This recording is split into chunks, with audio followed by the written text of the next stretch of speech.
কালাম, নগর ভবনের গোলাগুলির কথা ভুলে গেছ? সেই দিন কিন্তু কুত্তার মতন বাগায় দিছিলাম, কথাটা মনে আছে? শোনো চুম্বন, একটা কথা বলি। মিজানের ছোট ভাই মরছে, এরপর আরো মরবে। ওই ছেলে বহুত সিরিয়াস, আর ও এখন আমার কাছে আছে। গন্ডগোল বাড়ায় লাভ নাই।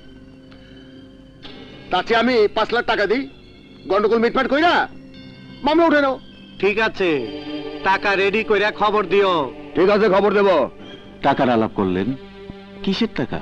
কালাম 5 লাখ টাকা দিব, কেসটা উঠায় ফেলাইতে হইব। সুমন ভাই,